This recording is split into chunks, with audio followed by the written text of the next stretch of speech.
لا حول ولا قوة إلا بالله العلي العظيم. أعوذ بالله من الشيطان الرجيم. بسم الله الرحمن الرحيم. الحمد لله الذي جعل الحمد مفتاحا لذكره وسببا للمزيد من فضله ودليلا على آلائه وعظمته. ثم الصلاة والسلام والتحية والإكرام على خير خلقه وأفضل بريته حافظ سره ومبلغ رسالاته الذي سمي في السماء بأحمد وفي الأرض بأبي القاسم محمد.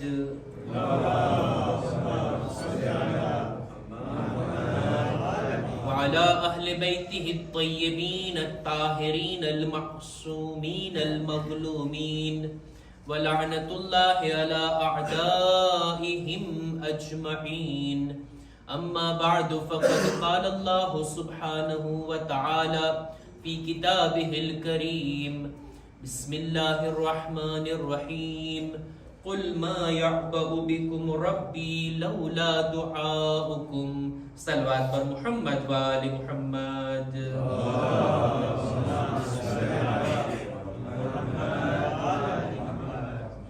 અહલે બેત અલૈહિસ્સલામના ગમમાં શામિલ થાવું એક શિયા તરીકે આપણી જવાબદારી છે. માહે સફરની આખરી તારીખ કે જેની અંદર આપણા 8મા ઇમામ ઇમામે અલી ઇબ્ન મૂસા રિઝા અલૈહિસ્સલામ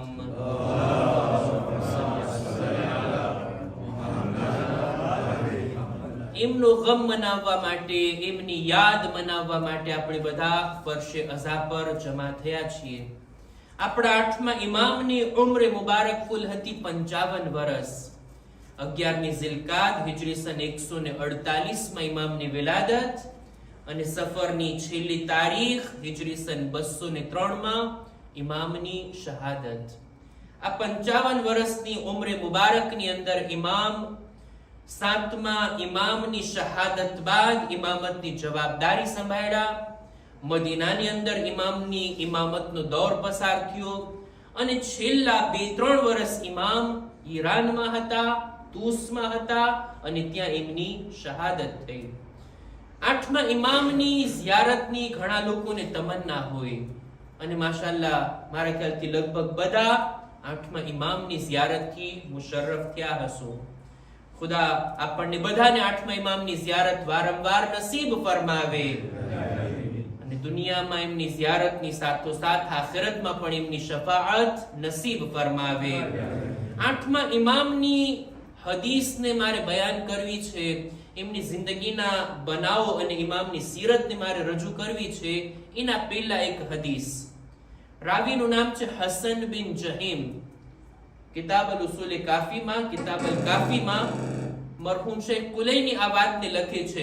હસન બિન જહીમ પોતે 8મા ઇમામની ખિદમતમાં આવે છે, બેઠે છે, મુલાકાત કરે છે ને જ્યારે રૂખસત થવા માંગે છે ને ત્યારે ઇમામને આ શબ્દ વડે વિદાય કરે છે: મૌલા લા તનસની મિન અદ-દુઆ. મૌલા દુઆમાં નહીં ભૂલતા. છૂટા પડીએ ત્યારે આપણે કહેતા હોય ને દુઆમાં યાદ, ઇલ્તિમાસ દુઆ. આ માણસ કહે છે દુઆમાં નહીં ભૂલતા. એટલે ઇમામ એની સામે જોઈને કહે છે તને શું લાગે છે હું તને દુઆમાં ભૂલી જાઉં છું? એટલે તરત આ શબ્દોને બદલા, નહીં મૌલા, તમે થોડી લોકોને ભૂલતા હો, તમે થોડી તમારા શિયાઓને દુઆમાં ભૂલતા હો અને હું પણ તમારો શિયા છું એટલે ચોક્કસ હું તો તમારી દુઆમાં શામિલ છું. ના મૌલા, મારો કઈ એવો ઈરાદો નહોતો. ઇમામ કહે છે ના, હું તને બીજી વાત બયાન કરવા માંગુ છું.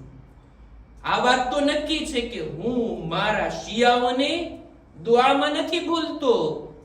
તું મારો શિયા છો, તું આપોઆપ દુઆમાં દાખલ.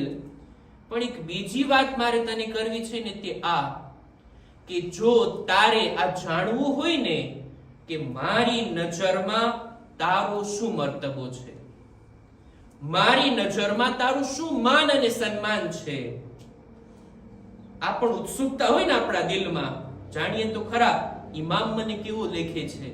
ઇમામ મને કેવો જોઈએ છે, ઇમામની નજરમાં હું ઉઠેલો છું કે પડેલો છું, જાણવું હોય ને ઇમામ એક મિયાર બયાન કરે છે.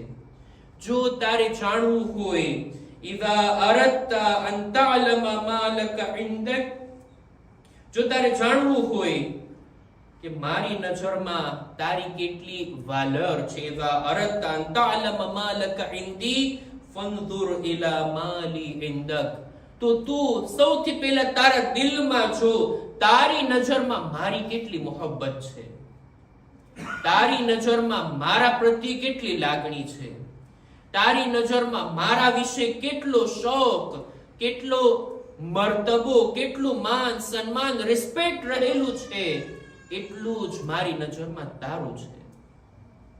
આ વાત ઉપર આપણે ગૌર ફિક્ર કરવાની જરૂર છે. ઇમામ હુજ્જતે ખુદા, કેટલી મારિફત છે મારી એમના વિશે, હું કેટલી જાણકારી રાખું છું, કેટલી અઝમતનો અહેસાસ કરું છું મારા દિલમાં ઇમામના નામનો, કે આજે હું એમની ફરશે અઝા પર બેઠો છું, હું એમની મોહબ્બતમાં અહીંયા આવ્યો છું, એમના મસાયબ સાંભળીને મારી આંખો ભીની થઈ જશે. જાણી લેવું જેટલું માન આપણું ઇમામ, આપણા નજરમાં ઇમામનું છે, ઇમામ પણ એટલા જ માનની નજરથી આપણને જુએ છે. આ મોહબ્બત એક તરફા નથી, બંને બાજુથી છે. આપણા 8મા ઇમામની એક હદીસને મારે રજૂ કરવી છે. એક માણસ આવીને આપણા 8મા ઇમામ, હું નામ લઉં જેથી આપણે બધા સલવાત પડશું, આપણા 8મા ઇમામ ઇમામ અલી ઇબ્ન મૂસા રિઝા અલૈહિસ સલામ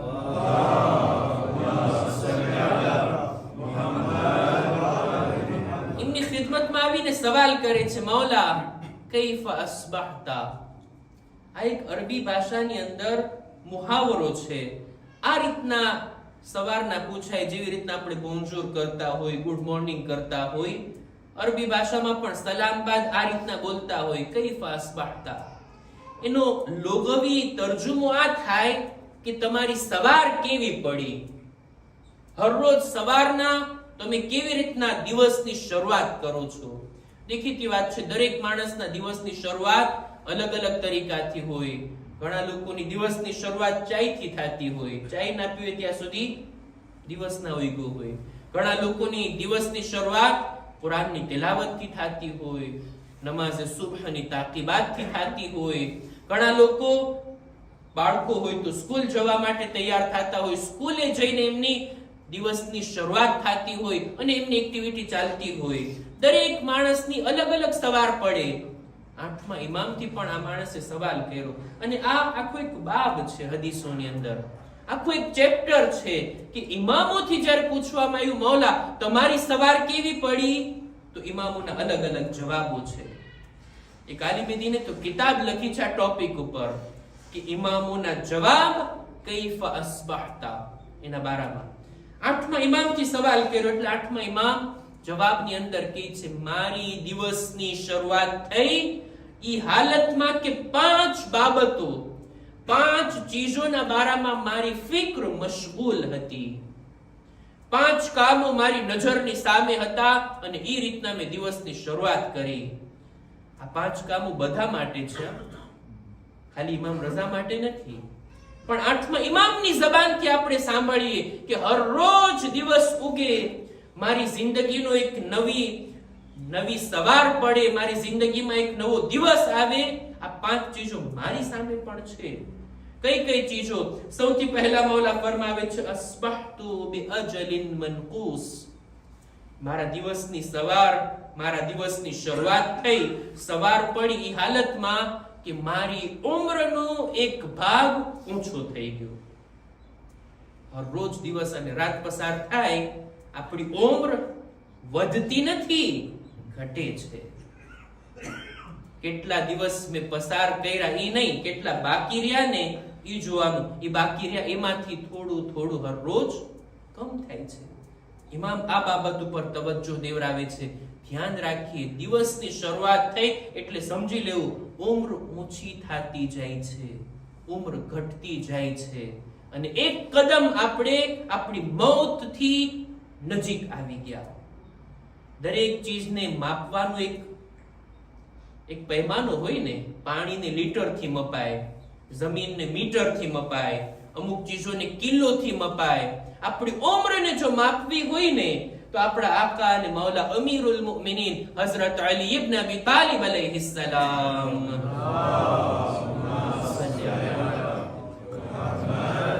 મૌલા ફરમાવે છે, ઉંમરને માપવી હોય ને તો કેટલી એનિવર્સરી થઈ, કેટલા વર્ષથી, એમ નહીં. નફસુલ મરઈ ખુતાહુ ઇલા અજલે. આ એક શ્વાસ આપણે લઈએ છીએ ને એ ઉંમરને માપવાનો પૈમાનો છે. એક શ્વાસ લીધા જાણે એમ કે મોતથી એક કદમ આપણે નજદીક થયા. આઠમા ઇમામ એ જ વાત કહે છે ને, દિવસની શરૂઆત કરું છું આ હાલતમાં કે મારી ફિક્ર આ બાબતમાં મશગુલ કે સમય જઈ રહ્યો છે, ફુરસત જઈ રહી છે, મારી ઉંમર હર રોજ ઓછી અને ઓછી થતી જાય છે. મતલબ શું છે આ વાતનો? પૈગામ શું છે આ વાતનો? ઇમામ શું સંદેશો આપવા માંગે છે? તે આજ આ ઉંમર જે આપણા હાથમાં છે ને એનાથી મેં કેટલો ફાયદો ઉઠાવ્યો. આ એક મિનિટ, એક કલાક, એક દિવસ અલ્લાહની હંમેશાની નિዕમતોને ખરીદી શકાય એટલી કિંમતી છે. જન્નતની નિዕમતોને ખરીદી શકાય એટલી કિંમતી છે, પણ એને મેં કેટલા નકામા કામોમાં બરબાદ કરી. ખુદા કયામતના દિવસે પૂછશે એ લોકોથી કે જે લોકો તડપીને માંગણી કરી રહ્યા હશે, ખુદાયા જરીક ઉંમર આપી દે ને, દુનિયામાં જઈ આવીએ ને સારા કામ કરીને લઈ આવીએ. ખુદા કહેશે, અવલમ નુઅમ્મિરકુમ, ઉંમર નહોતી આપી, જવાની નહોતી આપી, પૂરતો સમય નહોતો આપ્યો, સુખ અને શાંતિના દિવસો નહોતા આપ્યા. શા માટે સારા કામો કરીને ના આવ્યા? શા માટે આ ઉંમરને નકામા કામોમાં બરબાદ કરી? આઠમા ઇમામ આ ફિક્રને આપણી સામે લાવવા માંગે છે કે તમે જુઓ, દિવસની શરૂઆત થાય, ઉંમર આપણી ઓછી થતી જાય. પહેલી વાત. બીજું, વઅમલિન મહફૂઝ, મારા દિવસની શરૂઆત થઈ એ હાલતમાં કે મારા દરેક કામો નોટ થઈ રહ્યા છે, બધું લખાઈ રહ્યું છે. હમણાં આપણે બધા નમાઝ પડ્યા ને, ફરિશ્તાઓ લખી લીધા, નમાઝ પડ્યા. આપણે તિલાવત સાંભળ્યા ને, લખાઈ ગયું. ફરશે અઝા પર આવ્યા ને, લખાઈ ગયું. જે કઈ કામ કર્યા લખાઈ ગયું. ખાલી નેકીઓ જ નથી લખાતી, હા, જૂઠ બોલ્યા ઈ પણ લખાઈ ગયું, ગીબત થઈ ઈ પણ લખાઈ ગયું, તોહમત થઈ ઈ પણ લખાઈ ગયું, કોઈનું અપમાન કર્યા લખાઈ ગયું, કોઈના દિલને તોડ્યા, બધું લખાઈ ગયું. એક કામ નોટ થાય છે, ચોપડો આપણો ભરાતો જાય છે, અને કયામતના દિવસે ખુદા સામે પેશ કર, જો વાંચ, ઇકરા કિતાબકા કફા બિનફસિકા હસીબા, તું વાંચ તારી કે તું જ હિસાબ કર શું લઈને આવ્યો છું. આ મૌલા ફરમાવે છે, આ બાબતના અંદર, આ વાતની અંદર મારી ફિક્ર મશગુલ છે કે મારા દરેક કામ નોટ થઈ રહ્યા છે. આ વાત ઉપર જો આપણું યકીન મજબૂત થઈ જાય ને, મારો અકીદો મજબૂત થઈ જાય કે મારા દરેક કામોની વિગત લખવામાં આવી રહી છે, પછી ઇન્સાન કહેવાય ને ફૂંકીને કદમ રાખશે, સાવચેતીની સાથે પગલા ભરશે કે મારે જે તે નથી બોલવાનું, જે તે નથી કરવાનું, આ બધું નોટ થઈ રહ્યું છે. ત્રીજી બાબત મૌલા ફરમાવે છે, વલ મૌતુ ફી રિકાબિના. ત્રીજી બાબત એ છે કે હર રોજ મારી ફિક્ર આ વાતમાં મશગુલ સવારના કે મૌત મારી પાછળ પડી છે, મૌત બિલકુલ બાજુમાં છે, ક્યારે મને પકડી લેશે, ક્યારે મારા સુધી આવી પહોંચશે એ કઈ ખબર નથી. મૌતનો ડર, મૌતની ફિક્ર અને વ્યાધિ આ મારા હર રોજ સવારના રોજિંદા વિચારની અંદર છે કે મૌત. પહેલાનો જમાનો હતો કે જ્યારે વિચાર કરતા કે હા ઉંમર થઈ ગઈ, બુઝુર્ગ થઈ ગયા, હવે આપણે બિસ્તર પર બેઠી ગયા, હવે કદાચ ખુદાના ઘરનું આવશે.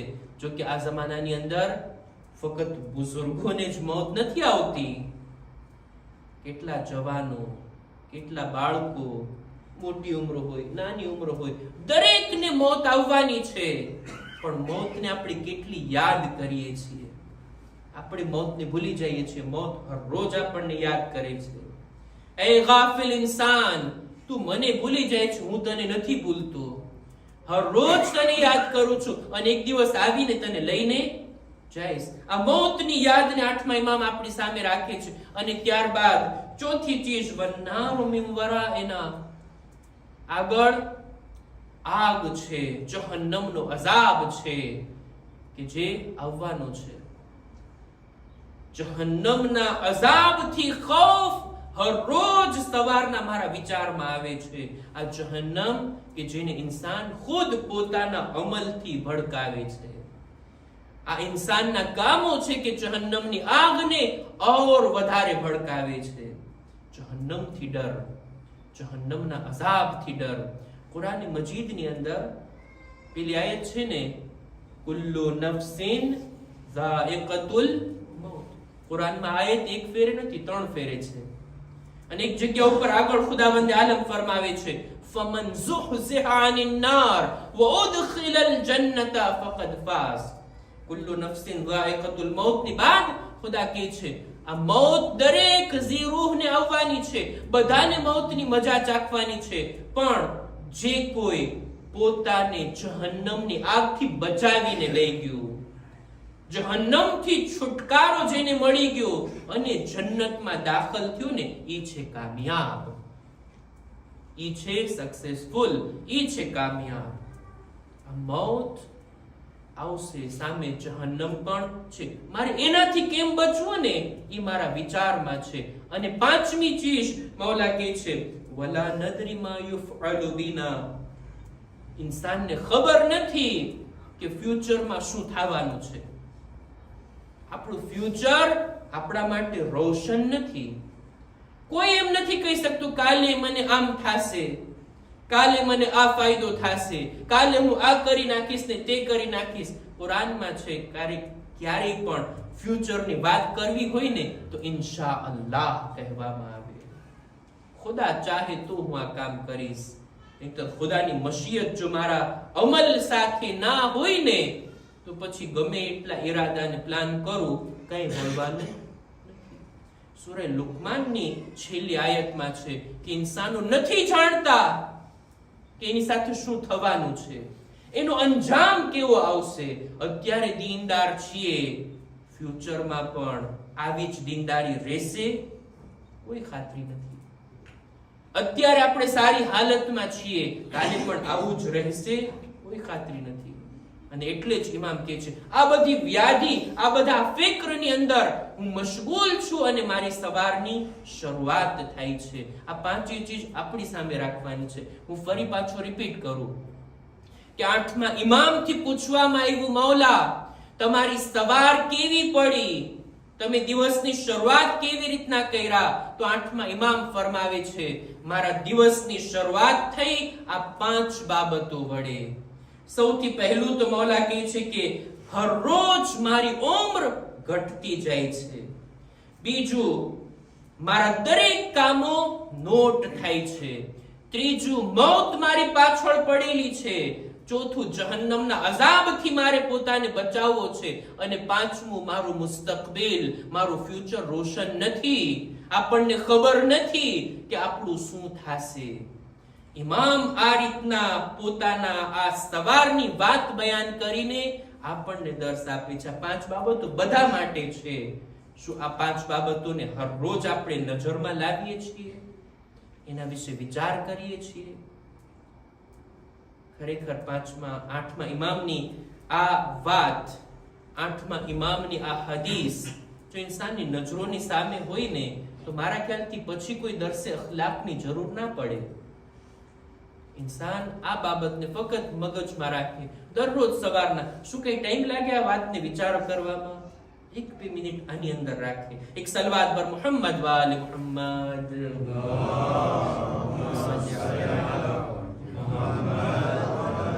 ને આઠમા ઇમામની વાત મેં કરી કે આઠમા ઇમામ ફરમાવે છે કે એ મારા ચાહવા વાળા, તારે જો જોવું હોય કે તારી નજરમાં, મારી નજરમાં તારી કેટલી હૈસિયત અને અઝમત છે, એ જોઈ લે કે તારા દિલમાં મારું કેટલું માન અને સન્માન છે. આઠમા ઇમામની વાતને આપણે કેટલો ઇમ્પોર્ટન્સ આપીએ છીએ. આઠમા ઇમામની શહાદત, એમની સીરત, એમના દિવસને, એમના જિક્રને મેં કેટલી માનની નજરથી જોયું. આઠમા ઇમામની એટલી જ માનભરી નજર આપણા ઉપર થશે, એમની કરમની નજર આપણા ઉપર થશે. આઠમા ઇમામને યાદ કરવા માટે આપણે જમા થયા છીએ ને. ચાહું છું કે આઠમા ઇમામની સીરતને બયાન કરો, એમની સીરતના બારામાં, એની જિંદગીના બારામાં જે વાતો રાવીઓએ નોટ કરી. જો બીજા બધા ઇમામો, એમની જિંદગી અને આઠમા ઇમામની જિંદગીમાં એક ફરક છે, એક વિશેષતા, અને તે આ: સાતમા ઇમામ જિંદગીના છેલ્લા દિવસોમાં તેઓ જિંદાનમાં હતા ને, કૈદખાનામાં તેઓ કત્લ થયા, લોકોની નજરોથી તેઓ દૂર હતા. જેથી શક્ય છે એમની સીરતને રાવીઓએ નજીકથી ના જોઈ અને નોટ ના કરી. પણ આઠમા ઇમામ જિંદગીના છેલ્લા 3 વર્ષ તેઓ મદીનાથી દૂર હતા, ઈરાન તશરીફ લાવ્યા, અને આ આખી સફરની અંદર ઇમામની સાથે ઘણા બધા લોકો હતા, હુકુમતના લોકો હતા, ઇમામના સાથીઓ હતા, ચાહવા વાળા હતા. ઇમામના કોઈ સગાવાલા ઇમામની સાથે નહોતા, એટલે ઇમામ પોતાના સાથીઓની સાથે સફર કરી રહ્યા હતા, અને ઇમામની સફરની દરેક બાબતો નોટ થઈ છે. ઇમામ કેવી રીતના ઉઠતા, બેસતા, કેવી રીતના કલામ કરતા, કેવી રીતના જમતા, ઇમામની ઇબાદતો, એમની નમાઝે શબ, એમના રોઝા, એમના ઇફતાર, બધી વાતો ઝીણવટપૂર્વક હદીસની અંદર, રિવાયતોની અંદર આપણને મળે છે. રાવી બયાન કરે છે કે આઠમા ઇમામ જ્યારે ઈરાનની સફરમાં જઈ રહ્યા હતા, ઇબ્રાહિમ ઇબ્ન અબ્બાસ પોતે બયાન કરે છે કે મેં નજરોથી જોયું, આઠમા ઇમામની સીરતને મેં બિલકુલ નજદીકથી જોઈ છે, અને એમના ગુણોને, એમના વખાણને આ પોતે રાવી બયાન કરે છે કે મા રઆઈતુ અબલ હસન રિઝા અલૈહિ સલામ. ઇમામનું નામ આવ્યું છે એટલે આપણે સલવાત પડે.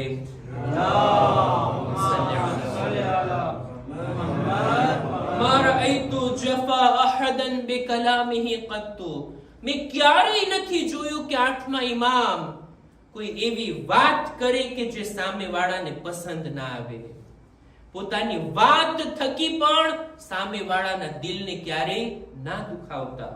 વમા રઆઈતુ કતઅ કલામ અહદિન હત્તા યફરુગ મિન. મેં ક્યારેય નથી જોયું કે વાતચીત કરવા દરમિયાન આઠમા ઇમામ કોઈની વાતને કટ કરે. બરાબર સાંભળતા, પેલા સામેવાળો બરાબર બયાન કરી લે, ત્યારબાદ ઇમામ બોલવાની શરૂઆત કરતા. આ બધી ઝીણી બાબતો આપણને સામાન્ય લાગે, પણ ઇમામની સીરત આ હતી, અપનાવવાની જરૂરત છે. વમા રદ્દ અહદન અલા હાજતિન યક્દિરુ અલૈહા. ક્યારે મેં નથી જોયું કે ઇમામ કોઈની હાજત પૂરી કરી શકતા હોય અને એને પૂરી કર્યા વગર પાછો વાળી દે. દરેકની હાજતોને ઇમામ પૂરી કરતા. વલા મદ્દરિજલૈહિ બૈન યદૈ જલીસિન લહુ કત્તુ. ક્યારે પણ પગ લાંબા કરીને કોઈની સામે ના બેઠતા, અદબની સાથે બેઠતા. વલતક બૈન યદૈ જલીસિન લહુ કત્તુ. ક્યારે પણ કોઈની સામે ટેકો દઈને એવી રીતના સુકૂનથી ના બેસતા કે સામે વાળાને ના ગવાર લાગે.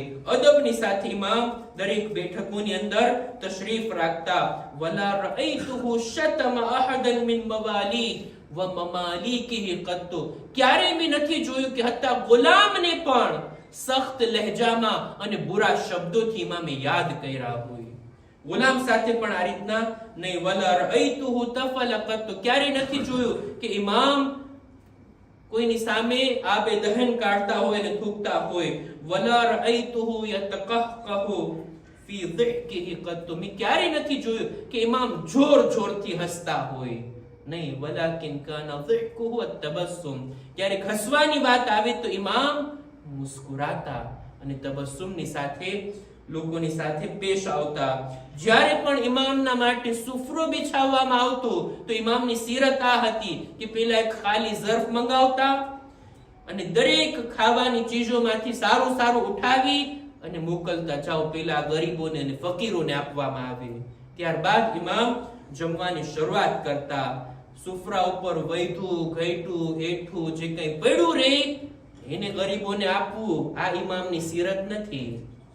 બલકે સુફરા ઉપર પહેલા પોતે સારી સારી ચીજોને અલગ કરીને ગરીબો અને ફકીરોની વ્યાધિ કરવી, આ છે આપણા 8મા ઇમામની સીરત.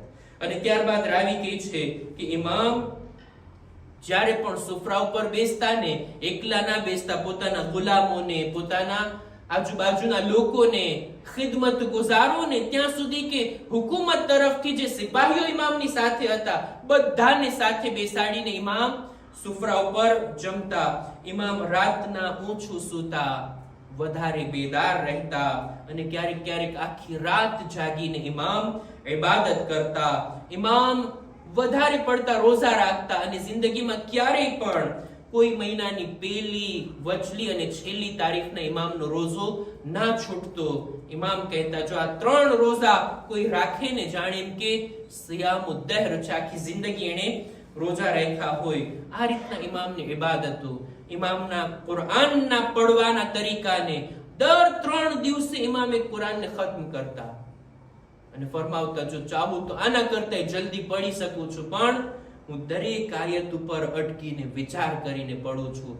જન્નતની આયત આવે તો ખુદા પાસેથી તલબ કરું છું, જહન્નમની આયત આવે તો જહન્નમની આગથી પનાહ માંગતા. એક એક આયતો પર ગૌર ફિક્ર કરીને પડતા. ઇમામની આ સીરત, ઇમામનો આ તરીકો જિંદગી ભર બાકી રહ્યો. ત્યાં સુધી મળે છે કે ઇમામ જ્યારે મસમૂમ થયા ને, ઝહેર આલુદ થયા ને, બિસ્તરે બીમારી પર હતા ને, ત્યારે પણ જ્યારે હોશમાં આવતા સવાલ કરતા, ગુલામો અને કનીઝોએ જમી લીધું ને, એ લોકો ભૂખ્યા તો નથી ને, મારી ફિક્રમાં એ લોકોને જમવાનું આપવાનું તો નથી છૂટી ગયું ને, એ લોકોની પણ વ્યાધિ, એ લોકોની પણ ફિક્ર. કેટલા મહેરબાન છે ઇમામ, કેટલા રહેમ દિલ છે ઇમામ. જ્યારે પોતે ઈરાન આવી રહ્યા હતા, તુસ આવી રહ્યા હતા, રાવી બયાન કરે છે ઇમામની સાથે સાથે હતો. અમે જોયું કે કોઈની તશીએ જનાઝા થઈ રહી છે. ઇમામ તશીએ જનાઝામાં દાખલ થયા, તશીએ જનાઝાના સવાબને પણ બયાન કર્યા. કબ્રમાં જ્યારે મૈયતને ઉતારી રહ્યા હતા ને, ઇમામ કબ્રની બાજુમાં ગયા, ઇમામ મૈયતની બાજુમાં ગયા. એની બાજુમાં જઈને સીના પર હાથ રાખીને કહે છે, એ ફલાણા ઇબ્ને ફલાણા, એનું નામ લઈને કે અબશિર બિલ જન્નત, અને જન્નતની બશારત થાય, હવે તારા માટે કોઈ ખૌફ નથી. રાવી કહે છે અજબ થઈ ગયો મૌલા, તમે પહેલી વાર આ સરજમીન પર કદમ રાખ્યા, તમે કોઈને ઓળખો છો કે આ અજાણ્યા માણસની તશી જનાઝામાં આવ્યા અને આ રીતના જન્નતની ને બશારત આપ્યા? ઇમામ કહે છે કેમ નહીં, અમારા શિયાઓથી અમે અજાણ નથી, અમે અમારા શિયાઓને સારી રીતના ઓળખીએ છીએ. કોઈ પણ સરજમીનમાં હોય એનું નામ, એની સિફતો અમારી નજરોની સામે ખુલ્લી કિતાબની માફક છે. અમારા શિયાઓના આમાલ અમારી ખિદમતમાં પેશ કરવામાં આવે છે, એમની નેકીઓને જોઈને અમે દુઆ દઈએ છીએ, અને જ્યારે એમના ગુનાહોને, બુરા કામોને જોઈએ છીએ, અમે એના હકમાં ઇસ્તિગફાર કરીએ છીએ. આવા મહેરબાન ઇમામ, આવા રઉફ અને રહીમ દિલ ઇમામ કે જેની ઝિયારત માટે આપણે ગયા છીએ. ઇમામ કહે છે જે કોઈ મારી ઝિયારત માટે આવે ને, હું 3 ઠેકાણે એની મદદ કરીશ. અને ખાસ કરીને મરતી વેળા, છેલ્લી ઘડીએ ઇમામને જો આપણે યાદ કરશું જિંદગી ભર, એ દુઃખના મોકા ઉપર ઇમામ આપણી મદદે આવશે. બસ અઝીઝો, હું વાતને પૂરી કરું. આપણા 8મા ઇમામ, એમને બળજબરીથી ઈરાન બોલાવવામાં આવ્યા, ખુરાસાન તરફ ઇમામને લઈ જવામાં આવ્યા. ઇમામ આ સફરની અંદર જાણતા હતા કે આ કેવી સફર છે, કઈ રીતના મને લઈ જવામાં આવે છે. ઇમામ આ વર્ષે જ્યારે હજમાં પણ ગયા ને, તો ખાને કાબાથી અજીબ તરાથી વિદાય લઈ રહ્યા હતા, જાણે કે હવે ખુદાના ઘરની ઝિયારત નસીબ નહીં થાય. એવી જ રીતના મદીનાથી પણ જ્યારે આપણા ઇમામો વિદાય લેતા ને, ઘણું સખ્ત હતું. ઇમામોનું વતન છે મદીના, ત્યાં ઇમામનો જન્મ થયો, જિંદગી ત્યાં પસાર થઈ, અને જ્યારે મદીનાથી રૂખસત થઈ રહ્યા હતા, રસૂલના રોઝા પાસે આવીને ગિરિયા કર્યા, રસૂલની કબ્રથી ખુદા હાફિઝી કર્યા, અને પોતાના ઘરવાળાઓથી જ્યારે વિદાય લઈ રહ્યા હતા, ઇમામ ઘરવાળાઓને જમા કરીને કહે છે, તમે સાથે મળીને એવી રીતના ગિરિયા કરો જાણે મારા શહાદત ઉપર તમે રડતા હોય. ઇમામની ઝિયારતમાં પણ આ શબ્દ છે, સલામ થાય એ મૌલા ઉપર જેણે પોતાના ઘરવાળાઓને રડવાનો હુકમ આપ્યો પોતાના કત્લની પહેલા. રાવી સવાલ કરે છે, મૌલા, સફરમાં જનારાઓના ઉપર રડવું સારી વાત નથી, અપશુકન કહેવાય. ઇમામ કહે છે, હા, એ એવા મુસાફિર માટે કે જેના પાછા આવવાની ઉમ્મીદ હોય. હું તો જાઉં છું, મને યકીન છે હવે મને પાછું મદીના આવવું નસીબ નહીં થાય. ઇમામ જાય છે મદીનાથી. ઇમામ એકલા છે, એમના કોઈ સગાવાલા, એમની ઝૌજા, બાળકો કોઈ એમની સાથે નથી. અને જ્યારે ઇમામને ઝહેર આપવામાં આવ્યું, ઇમામ ફક્ત ગરીબુલ વતન નથી, ગરીબુલ ગુરબા છે. એકલા અને તન્હા ઇમામ ગરીબુલ વતનીમાં શહીદ થયા. રાવી બયાન કરે છે, ઇમામ જ્યારે જઈ રહ્યા હતા ઘરેથી, અબા સલ્તને પોતાના સાથીને કહે છે, એ અબા સલ્ત, હું જ્યારે પાછો ફરું, મારી અબા મારા માથા પર હોય ને તો પછી મને બોલાવતો નહીં અને રૂમના દરવાજાને, હુજરાના દરવાજાને બંધ કરી દેજે. રાવી કહે છે, ઇમામ ગયા, મામૂનની સાથે મુલાકાત કર્યા, મામૂને ઝહેર આલૂદ અંગૂર ઇમામની સામે પેશ કર્યા. હજી 2-3 દાણા ઇમામ ખાધા હતા કે ઇમામ ઊભા થઈને ચાલવા લાગ્યા. મામૂન પૂછે છે, ક્યાં જાવ છો? ઇમામ કહે છે, હૈસો વજ્જહતની, જ્યાં તું મોકલવા ચાહે છે ને હું ત્યાં જાઉં છું. ઇમામના બદનમાં ઝહેરનો અહેસાસ થવા લાગ્યો. ઇમામ પોતાની અબાને માથા પર ઓઢી લીધા અને ઘરે પાછા ફર્યા. ગુલામ સમજી ગયો, દરવાજો બંધ કરી દે છે. ઇમામ હુજરામાં એકલા છે. ઇમામ બિસ્તર પર તડપી રહ્યા છે. રાવી કહે છે, અચાનક મેં જોયું એક નવજવાન ઘરમાં દાખલ થયો. મેં એમનાથી પૂછ્યું, દરવાજો તો બંધ હતો, તમે કેવી રીતના આવ્યા? કે છે, જે ખુદા મદીનાથી મને અહીંયા લાવી શકે છે એ મને બંધ દરવાજામાં દાખલ પણ કરાવી શકે છે. આપણા 9મા ઇમામ હુજરામાં દાખલ થયા. પોતાના બાબાને મસમૂમ હાલતમાં જોયા. છેલ્લી ઘડીમાં આ દીકરાને, પોતાના ફરજંદને વસિયતો કર્યા. ઇમામ વસિયતોને સાંભળ્યા અને એક વખત એ આવ્યો જ્યારે ઇમામના ઘરમાંથી રડવાનો અવાજ બુલંદ થયો. ઇન્ના લિલ્લાહ વ ઇન્ના ઇલૈહિ રાજીઉન. ઇમામને ગુસ્લ કફન આપવામાં આવ્યું. 9મા ઇમામ જનાઝો તૈયાર કરીને નમાઝ પઢાવીને ગયા. લ્યો અઝીઝો, હું અર્ઝ કરીશ, એ આકા અને મૌલા, તમે તમારા કત્લની પહેલા તમારા અહેલે હરમને, તમારા ખાનદાનના લોકોને રડવાનો હુકમ આપ્યો. તમે જાણતા હતા ગરીબુલ વતનીમાં તમે શહીદ થાશો. આ લોકો તમારા કત્લના મોકા પર રડી નહીં શકે, બાદમાં ગિરિયા કરશે. પણ આકા હુસૈન જ્યારે વિદાય લઈ રહ્યા હતા, ખૈમાથી રૂખસત થઈ રહ્યા હતા, બીબીઓ જ્યારે રડી રહી હતી ને, ઇમામ ચૂપ કરાવે છે, એ ઝૈનબ ઉમ્મે કુલસુમ, મારી હયાતીમાં ન રડો, તમારે રડવાનું છે બાદમાં, તમારે ગિરિયા કરવાના છે બાદમાં. શાયદ કૂફા અને શામનું મંઝર ઇમામની નજરોની સામે હોય. બીબીઓ જ્યારે રડવા પણ ચાહતી હતી ત્યારે તાઝિયાના મારવામાં આવતા, ત્યારે કોહડા વરસાવવામાં આવતા. એટલે જ રિહાઈ બાદ જનાબે ઝૈનબે માંગણી કરી હતી ને, એવા મકાનમાં મારા માટે ખાલી કરવામાં આવે જ્યાં હું મારા ભાઈની દિલ ખોલીને અઝાદારી કરી શકું. ઝૈનબ ઇમામની શહાદત બાદ પોતાના ભાઈ પર દિલ ખોલીને નથી રહી. લઅનતુલ્લાહ અલલ કૌમિ ઝાલિમીન વસયઅલમુલ લઝીના ઝલમુ અય્ય મુન્કલબિન યન્કલિબૂન. ઇન્ના લિલ્લાહિ વ ઇન્ના ઇલૈહિ રાજીઉન. માતમ હુસૈન યા હુસૈન.